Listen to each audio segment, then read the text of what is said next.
Hello നമസ്കാരം. ഇന്ന് നമ്മൾ തയ്യാറാക്കിയെടുക്കുന്നത് വീട്ടിൽ ഗസ്റ്റ് വരുമ്പോഴോ അതല്ലെങ്കിൽ വീട്ടിൽ എന്തെങ്കിലും വിശേഷമൊക്കെ ഉണ്ടാകുമ്പോൾ നല്ല അടിപൊളിയായിട്ട് നമുക്ക് സെർവ് ചെയ്യാവുന്ന ഒരു സ്പെഷ്യൽ ആയിട്ടുള്ള ഒരു പുഡിംഗ് റെസിപ്പിയാണ്. നല്ല ടേസ്റ്റാണ്. അപ്പോൾ എല്ലാവരും തീർച്ചയായിട്ടും ട്രൈ ചെയ്ത് നോക്കുക. ഇന്നത്തെ ഒരു റെസിപ്പി ഇഷ്ടപ്പെടുകയാണെങ്കിൽ ലൈക്ക് ചെയ്യാനും ചാനൽ പുതിയതായിട്ട് കാണുവാണെങ്കിൽ സബ്സ്ക്രൈബ് ചെയ്യാനും മറക്കല്ലേ. അപ്പോൾ പെട്ടെന്ന് തന്നെ ഇതെങ്ങനെയാണ് വീട്ടിൽ തയ്യാറാക്കിയെടുക്കുന്നതെന്നുള്ളത് നോക്കാം. ഇതിനു വേണ്ടി ഫ്ലെയിം ഓൺ ചെയ്തൊരു പാൻ നല്ലതുപോലെ ചൂടാക്കിയെടുക്കണം. ഇതിലോട്ട് 1 ടേബിൾ സ്പൂൺ ബട്ടർ ഇട്ട് കൊടുക്കാം. അൺസാൾട്ടഡ് ആയിട്ടുള്ള ബട്ടറാണ് ഉപയോഗിച്ചിട്ടുള്ളത്. ബട്ടർ നല്ലതുപോലെ ഉരുകി വരുന്ന സമയത്ത് നല്ല കനം കുറഞ്ഞിട്ടുള്ള സേമിയ നമുക്ക് പാക്കറ്റിൽ സൂപ്പർ മാർക്കറ്റിലൊക്കെ വാങ്ങിക്കാൻ കിട്ടും. അപ്പോൾ അത് ഞാൻ ഒരു അര കപ്പോളം എടുത്തിട്ടുണ്ട് കേട്ടോ. അത് കൈകൊണ്ട് ജസ്റ്റ് ഒന്ന് പൊടിച്ചു കൊടുത്തതിന് ശേഷമാണ് ബട്ടറിനകത്തോട്ടേക്ക് ചേർത്ത് കൊടുക്കുന്നത്. ഇനി ഇത് ഓൾറെഡി റോസ്റ്റഡ് ആയിട്ടുള്ള സേമിയ ആയതുകൊണ്ട് തന്നെ കൂടുതൽ സമയം മിക്സ് ചെയ്യേണ്ട ആവശ്യമില്ല.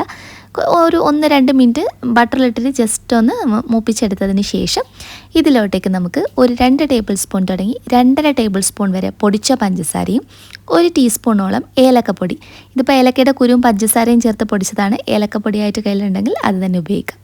നിങ്ങളുടെ കയ്യിൽ പാൽപ്പൊടി ഉണ്ടെങ്കിൽ നിങ്ങൾക്ക് പാൽപ്പൊടി ചേർക്കാം. ഇപ്പം ഞാൻ പാൽപ്പൊടി സ്കിപ്പ് ചെയ്തിട്ടാണ് കാണിക്കുന്നത്. ഇതിന് മുന്നേ നമ്മൾ പാൽപ്പൊടിയൊക്കെ ഇട്ടിട്ടുള്ള റെസിപ്പി കാണിച്ചിട്ടുള്ളതാണ്. ഇന്ന് നമ്മൾ അതിൽ നിന്ന് കുറച്ച് ഡിഫറെൻ്റ് ആയിട്ടാണ് ഈ ഒരു സ്വീറ്റ് ചെയ്തെടുക്കുന്നത് കേട്ടോ. അപ്പോൾ നന്നായിട്ട് മിക്സ് ചെയ്ത് കൊടുക്കാം. പഞ്ചസാര ചെറുതായിട്ട് ഉരുകി ജസ്റ്റ് ഇങ്ങനെ ഒരു ഒട്ടിപ്പിടിക്കുന്ന കണക്കത്തെ ഒരു പാകമാവണം കേട്ടോ. അപ്പോൾ നമുക്ക് ഫ്ലെയിം ഓഫ് ചെയ്തിട്ട് ഇതൊരു പുഡിംഗ് ബൗളിനകത്തോട്ടേക്ക് നിങ്ങൾ ഏതിനകത്താണോ സെറ്റ് ചെയ്യുന്നത് ആ ഒരു പാത്രത്തിനകത്തോട്ടേക്ക് ഇട്ട് കൊടുത്തിട്ട് ഒന്ന് ലെവൽ ചെയ്ത് കൊടുക്കാം. എന്നിട്ട് നമുക്കിത് അങ്ങോട്ട് മാറ്റി വെക്കാം. അടുത്തതായിട്ട് ഇതിനോട്ടുള്ള പുഡിംഗ് മിക്സ് തയ്യാറാക്കിയെടുക്കാം. നമ്മളിവിടെ 1/2 ലിറ്റർ പാലാണ് ഉപയോഗിക്കുന്നത്. 250 ml കപ്പിന് 2 കപ്പ് എടുത്തിട്ടുണ്ട്. ടോട്ടൽ 1/2 ലിറ്റർ പാൽ. ഫുൾ ക്രീമായിട്ടുള്ള പാലാണ്. നമ്മൾ ഇതിനകത്ത് വെള്ളമൊന്നും ചേർത്തിട്ട് മിക്സ് ചെയ്യുന്നില്ല. ഇനി ഇതിലോട്ടേക്ക് ഒരു 5 ടേബിൾ സ്പൂണോളം പൊടിച്ച പഞ്ചസാര ചേർത്ത് കൊടുക്കാം. മധുരം പിന്നീട് നമുക്ക് നോക്കിയിട്ട് അഡ്ജസ്റ്റ് ചെയ്യാവുന്നതാണ്. പിന്നെ നമുക്കിതിലോട്ടേക്ക് വേണ്ടത് മധുരം ബാലൻസ് ചെയ്യാൻ ഒരു ഇത്തിരി ഉപ്പാണ്. അതുപോലെ തന്നെ പിന്നെ നമ്മൾ ഇതിൻ്റെ മെയിനായിട്ട് മിൽക്ക് മെയ്ഡ് ചേർത്ത് കൊടുക്കുന്നുണ്ട് കേട്ടോ. മിൽക്ക് മെയ്ഡ് ചേർക്കുമ്പോഴാണ് ഇതൊന്നുകൂടി നല്ല ടേസ്റ്റ് ഉണ്ടാവുക. ഞാനൊരു 3-4 ടേബിൾ സ്പൂണോളം മിൽക്ക് മെയ്ഡ് ഉപയോഗിച്ചിട്ടുണ്ട്. അപ്പോൾ നിങ്ങൾ പഞ്ചസാരയും മിൽക്ക് മെയ്ഡൊക്കെ ചേർത്ത് ആദ്യം കുറച്ച് ഉപയോഗിച്ചിട്ട് നന്നായിട്ട് മിക്സ് ചെയ്ത് നോക്കുക. എന്നിട്ട് നിങ്ങളുടെ മധുരത്തിനനുസരിച്ചിട്ട് അഡ്ജസ്റ്റ് ചെയ്ത് കൊടുക്കുക കേട്ടോ. ആദ്യം തന്നെ ഈ ഒരു അളവിൽ ഒഴിച്ചു കൊടുക്കാൻ നിൽക്കേണ്ട. പാലൊന്ന് ചൂടായി വരുന്ന സമയം കൊണ്ട് നമുക്കിതിനകത്തോട്ടുള്ള കസ്റ്റാർഡ് പൗഡർ ഒന്ന് മിക്സ് ചെയ്തെടുക്കാം. ഇവിടെ 1.5 ടേബിൾ സ്പൂൺ കസ്റ്റാർഡ് പൗഡറിനകത്തോട്ടേക്ക് ഏകദേശം ഒരു 2-3 ടേബിൾ സ്പൂണോളം പാൽ ഒഴിച്ചു കൊടുത്തിട്ട് ഒട്ടും കട്ടയില്ലാത്ത രീതിയിൽ ഒരു സ്പൂൺ കൊണ്ട് നന്നായിട്ടൊന്ന് മിക്സ് ചെയ്ത് യോജിപ്പിച്ചെടുക്കാം.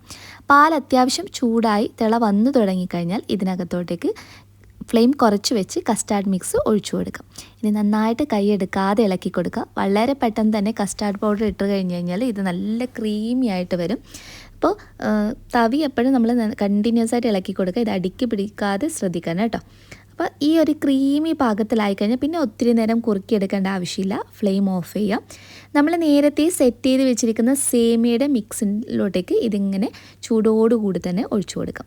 ഇനി നമ്മുടെ പുഡിംഗ് മിക്സ് ഒഴിച്ചു കഴിഞ്ഞാൽ നിങ്ങൾക്ക് ഇനി ഇതിൽ കൂടുതൽ ഇൻഗ്രീഡിയൻസ് ഒന്നും വേണ്ടാന്നാണെങ്കിൽ ജസ്റ്റ് ഈ ഒരു പുഡിംഗ് മിക്സ് ഒഴിച്ചിട്ട് ഇതിൻ്റെ മുകൾ ഭാഗത്തും വേണമെങ്കിൽ നമ്മൾ വറുത്ത് വെച്ചിരിക്കുന്ന അല്ലെങ്കിൽ മിക്സ് ചെയ്തിരിക്കുന്ന സേമിയ ചേർക്കാം. പക്ഷേ നമ്മൾ ഇന്ന് ചെയ്യുന്നത് ഇത് ചൂടാറിയതിന് ശേഷം, അതായത് പുഡിംഗ് മിക്സ് മുകളിലെ ടോപ്പ് ലെയർ ചൂടാറിയ ശേഷം ഇതിലോട്ടേക്ക് നമ്മൾ ക്രീം ചേർത്ത് കൊടുക്കുന്നുണ്ട്. അപ്പോൾ വാനില മിക്സ് ചെയ്തിട്ടുള്ള ജസ്റ്റ് ഒരു ക്രീമാണ് നമ്മൾ ഉപയോഗിച്ചിട്ടുള്ളത്, സാധാരണ വിപ്പിംഗ് ക്രീം. അപ്പോൾ അതാണ് ഞാൻ ഇതിൻ്റെ അടുത്ത ലെയറായിട്ട് വെച്ച് കൊടുക്കുന്നത് കേട്ടോ. അപ്പോൾ നിങ്ങൾക്ക് ഇതിന് മുന്നേ നമ്മൾ ചെയ്തിരിക്കുന്ന റെസിപ്പിയിൽ ക്രീമൊന്നും ഉപയോഗിക്കാതെയുള്ള റെസിപ്പിയാണ്. ഇന്ന് നമ്മൾ ചെയ്യുന്നതിനകത്ത് 2 രീതിയിലുള്ള ഒരു മിക്സാണ്. അപ്പോൾ ഇത് ഭയങ്കര ടേസ്റ്റിയാണ്. നമ്മൾ മുന്നേ ചെയ്തത് കുറച്ചുകൂടി സിമ്പിളാണ്. അപ്പോൾ ഇത് കുറച്ചുകൂടി നല്ല ടേസ്റ്റിയാണ് കഴിക്കാൻ വേണ്ടിയിട്ട്. അപ്പോൾ ഈ ഒരു രീതിയിൽ കൂടി നിങ്ങൾ എന്തായാലും ട്രൈ ചെയ്ത് നോക്കുക. ഇതിൻ്റെ ടോപ്പിലായിട്ട് നമ്മൾ നേരത്തെ വറുത്ത് വെച്ചിരിക്കുന്ന സേമിയ ഞാൻ കുറച്ച് ഭാഗം മാറ്റി വെച്ചിട്ടുണ്ടായിരുന്നു. അപ്പോൾ ഇതിൻ്റെ മുകൾ ഭാഗം ഒന്ന് ഡെക്കറേറ്റ് ചെയ്യാൻ വേണ്ടിയിട്ട് അതല്ലെങ്കിൽ മുകളിലും താഴെ ഭാഗത്തായിട്ടും കുറച്ച് നമ്മുടെ ആ സേമിയ കടിക്കുമ്പോൾ കഴിക്കാൻ നല്ല ടേസ്റ്റാണ്.